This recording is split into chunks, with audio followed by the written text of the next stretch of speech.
T20 world cup से related अभी 2 दिन पहले जो है हमने आपके सामने एक वीडियो रखा था जहां पर एक नेपाल फैन ने ईमेल के थ्रू हमसे ये सवाल पूछा था कि क्या आपको लगता है कि कुशल गुर्तल और आसिफ शेख को जो है वो नेपाल की टीम को एज अ ओपनर कंटिन्यू करना चाहिए T20 वर्ल्ड कप के लिए भी। तो उसका जो आंसर है वो हमने उस वीडियो में देने की कोशिश की थी। उनकी परफॉर्मेंस वगैरह किस तरह की रही है, फुल के खिलाफ कैसी रही है, पिछले वर्ल्ड कप में क्या रहा, पूरे एक स्टैट्स नंबर फैक्ट के साथ रखा था। जैसे कि आप जानते हैं बात हवा में तो करता नहीं है, सारे नंबर्स वगैरह सारा उनका परफॉर्मेंस हमने आपके सामने इस वीडियो में रखा और उसके बाद फिर हमने अपना कंक्लूजन दिया कि हमारा आंसर रखा कि क्या नेपाल टीम को कंटिन्यू करना चाहिए इसी ओपनर के साथ T20 वर्ल्ड कप में। तो अगर आपने वीडियो देखा है तो ठीक है, अगर नहीं देखा है तो प्लीज एक बार जाकर जरूर देखिए।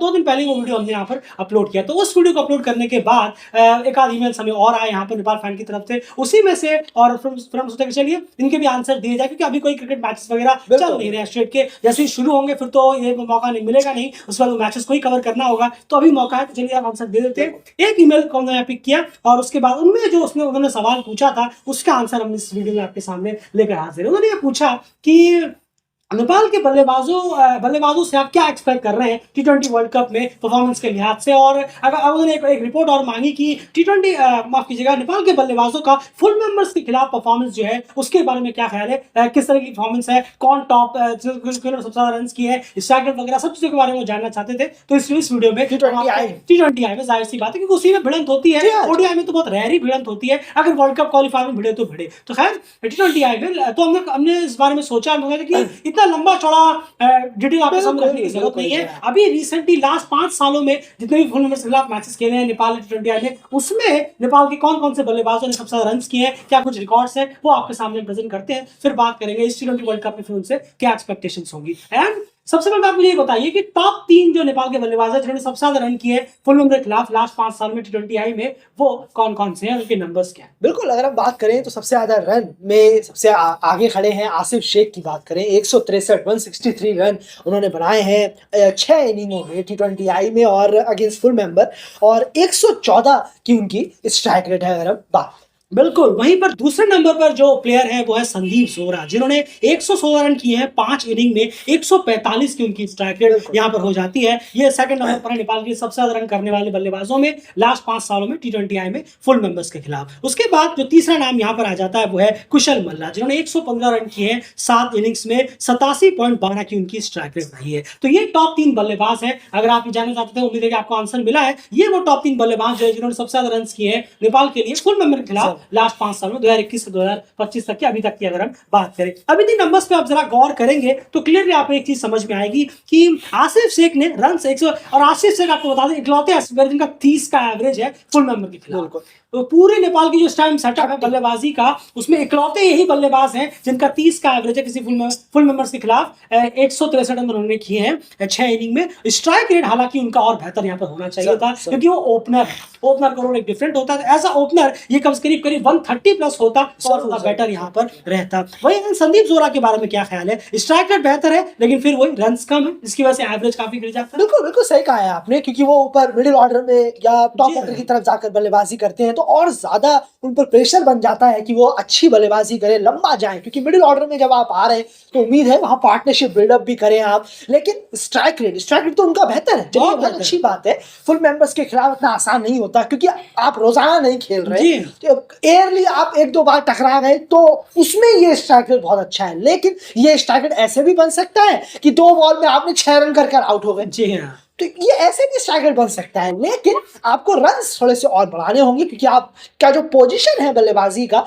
वो बहुत ज्यादा मैटर कर जाता है। जब आप इंटरनेशनल मैचेस खेलने उतरे, कहीं भी कोई मैचेस खेले, ऑर्डर काफी अहम रहता है जो संदीप जोरा का रहता है। ऊपर बल्लेबाजी करते हैं मिडिल में, टॉप ऑर्डर में, तो स्ट्राइक रेट तो ठीक है लेकिन थोड़े रन्स की जरूरत है। बिल्कुल सही कहा आपने, यहाँ स्ट्राइक रेट बेटर है लेकिन रन और एवरेज जो है थोड़ा सा बेहतर करना होगा। वहीं पर कुशल मल्ला की बात करते हैं, टॉप 3 में कुशल मल्ला तीसरे पे आए हैं। डेफिनेटली वो नेपाल के स्टैंडर्ड से टॉप 3 में आ गए हैं, वरना किसी भी स्टैंडर्ड से आपको वो किसी भी नंबर्स पर सुटेबल नहीं लगता। आप देखिए 7 इनिंग्स होने के लिए महज 115 रन और 87 की स्ट्राइक रेट को देखेंगे, इतनी ज्यादा हॉरिबल स्ट्राइक रेट उनकी रही है। और रोकना चाहूंगा कि आप जरूर मानेंगे और आप बताइए भी कि ये दोनों से चूक रहे हैं जी। बाय एवरेज और बाय स्ट्राइक रेट, बिल्कुल। ये दोनों से चूक रहे हैं। यही तो होता है। देखिए ठीक करने की गुंजाइश अगर एक में कम से कम अच्छी दिखे तो उम्मीद करें कि प्लेयर एज अ व्यूअर की चलिए दूसरे में उन्हें काम किया जाए। यहाँ पर दोनों में ही उन्हें काम करना है क्योंकि उन्होंने दोनों से ही निराश किया है ना। उनके रन इतने 7 बार बल्लेबाजी कर चुके हैं फुल मेंबर के खिलाफ वो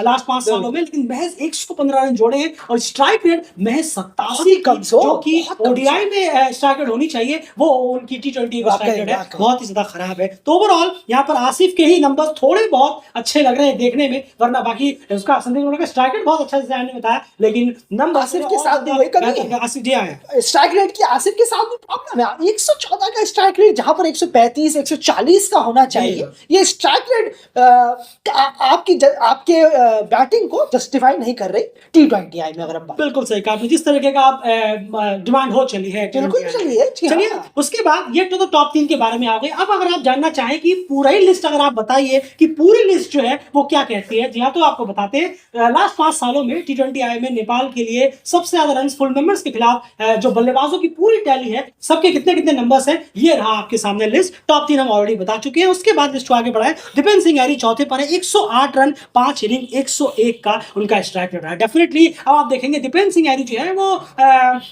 जब खास करके तब ज्यादा आते हैं जब थोड़े ओवर्स कम बचे हो या पर ओपनर थोड़ा अच्छा चल गए हो, उस हिसाब से स्ट्राइक रेट अगर आप देखेंगे तो ये बहुत खास बिल्कुल 101 का स्ट्राइक रेट टी20 आई में दीपेंद्र सिंह यारी को तो बिल्कुल सूट नहीं करता। अब यही अगर हम उनके नंबर्स एस्ट्रेलिया के खिलाफ निकालेंगे तो उनका ये स्ट्राइक रेट 140 शायद 45 पहुंच जाए, लेकिन फुल मेंबर्स के खिलाफ 101 बिल्कुल किसी भी तरह सूरत पे जस्टिफाइड नहीं है। ह्यूजली डिसअपॉइंटिंग है। रन्स भी 5 इनिंग में 108 काफी कम है। फिर उसके बाद आते हैं 5वें नंबर पर कुशल बुटैल, 107 रन 7 इनिंग 92 की, बहुत ही खराब। हैरानी है कि आसिफ शेख से ज्यादा खराब है, आसिफ शेख उतनी तेजी के लिए जाने नहीं जाते हैं, लेकिन उससे भी ज्यादा खराब है कुशल बुटैल का फुल मेंबर्स के खिलाफ। 7 इनिंग में रन सिर्फ 107 और स्ट्राइक रेट भी 100 से नीचे, हेवीली पुअर आप कह सकते हैं, खास करके उनकी बैटिंग ऑर्डर को देखते हुए। फिर रोहित पुड़ैल, ये तो डिजास्टर है, ये तो पुअर भी नहीं कह सकते आप। अच्छे खासे डाउन पर वो आते हैं, शायद सेकंड डाउन आते हैं या वन डाउन आते हैं।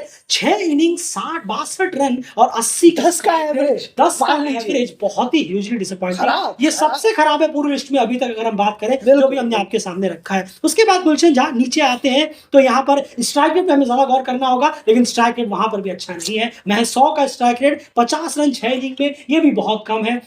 अगर आप देखेंगे शायद ये 10 का एवरेज भी नहीं होगा या उससे भी नीचे है, बहुत ही खराब है। तो और लेकिन स्ट्राइक रेट भी बिल्कुल खराब है, सिर्फ 100 की स्ट्राइक रेट उनके बैटिंग ऑर्डर को देखते हुए। फिर उसके बाद इस लिस्ट में 8वें नंबर पर आते हैं अनिल शाह, जिन्होंने 27 रन किए हैं, 103, बहुत इनिंग्स उनकी बहुत ही कम आई है। तो लास्ट 5 सालों में टी20 आई में नेपाल के लिए फुल मेंबर्स के खिलाफ जो टॉप 8 बल्लेबाज है नेपाल के, वो यही है जो आप लिस्ट में यहाँ पर देख रहे हैं। जहां पर टॉप 8 लिस्ट है तो जरूर, लेकिन अगर आप आसिफ शेख के रन्स को देखेंगे तो ही शायद जस्टिफाइड लगे। बाकी सारे प्लेयर्स के रन्स, स्ट्राइक रेट, सब चीजों में आपको काफी ज्यादा डिसअपॉइंटमेंट ही हाथ लगेगा अगर आप इस पूरे लिस्ट को न्यूट्रल और अनबायस्ड तरीके से देखने की कोशिश करें। 3 नाम जल्दी से मैं पूछना चाहूंगा, 3 नाम आप बताइए जहां पर आपको लगता है कि एक बल्लेबाज का ये दोनों होना, एवरेज, बाय एवरेज और बाय रन्स, ये बहुत जरूरी था। आप चाहते थे कि इन तीनों बल्लेबाजों का रन्स भी और स्ट्राइक रेट भी इनके पास होने चाहिए थे। वो कौन से 3 बल्लेबाज अगर आपको ऐसा लगता है कि बिल्कुल सीधी बात है, तीन नाम अगर मैं पिक करना चाहूं जिनका होना चाहिए था, उनसे उम्मीद थी और उनका इम्पैक्ट भी बहुत तगड़ा होता है जब भी नेपाल टी20 आई में अच्छा करती है। मेरे हिसाब से वो 3 बल्लेबाज होने चाहिए थे, कुशल बुटैल, रोहित पुड़ैल और दीपेंद्र सिंह। बिल्कुल, ये 3 नाम जिनके स्ट्राइक रेट और रन दोनों बेहतर होने चाहिए थे, जस्टिफाइड होने चाहिए थे, लेकिन अनफॉर्चुनेटली तीनों ही बल्लेबाजों के ये नहीं है। क्योंकि आप देखेंगे इन तीनों ही बल्लेबाजों का इम्पैक्ट रहता है। कुशल बुटैल जब ऊपर इनिंग अच्छी तगड़ी खेलते हैं तो टीम को बहुत शानदार स्टार्ट मिलता है। इसका फायदा बाद में बॉलर को इसके सूरत में मिलता है कि टीम एक अच्छा टोटल लगा पाती है, बॉल्स के बाद डिफेंड करने के लिए कुछ स्कोर होता है। दीपेंद्र सिंह यारी अच्छा फिनिश करे, टीम को फायदा होगा। रोहित मिडिल ऑर्डर में आकर टीम को संभाले और बड़े स्कोर उसका भी टीम को फायदा होता है। इसलिए मैंने ये 3 नाम पिक किए। ये 3 नाम के पास ना एवरेज बेटर है ना स्ट्राइक रेट बेटर है खिलाफ, ये देखकर मुझे यहाँ पर डेफिनेटली डिसअपॉइंटमेंट हाथ लगी। यही सवाल हम आपसे पूछेंगे, क्या आपको लगता है कि किन 2 या 3 नामों का आपको लगता है कि उनका स्ट्राइक रेट एवरेज इससे बेटर कि आप उम्मीद करते हैं फुल मेंबर मेंबर के खिलाफ, एश्योर्ड के खिलाफ नहीं। बिल्कुल, जी हाँ। T20 वर्ल्ड कप में एश्योर्ड बात के तो सही है। खिलाफ नहीं जा रही है टीमें, फुल मेंबर के खिलाफ जा रही है। तो क्या लगता है आपको, कौन से वो 2 नाम आपके सामने जो आपको लगता है कि जिनका स्ट्राइक आउट एवरेज बेटर होना चाहिए था, लेकिन अनफॉर्चुनेटली बेटर है नहीं? कमेंट बॉक्स में अपनी राय जरूर रखिए। बने रहिए डेली क्रिकेट चैनल के साथ, चैनल को सब्सक्राइब करिए, जुड़े रहिए। हमारे इस तरह से लगातार वीडियोस आपके सामने हम प्रेजेंट करते रहे।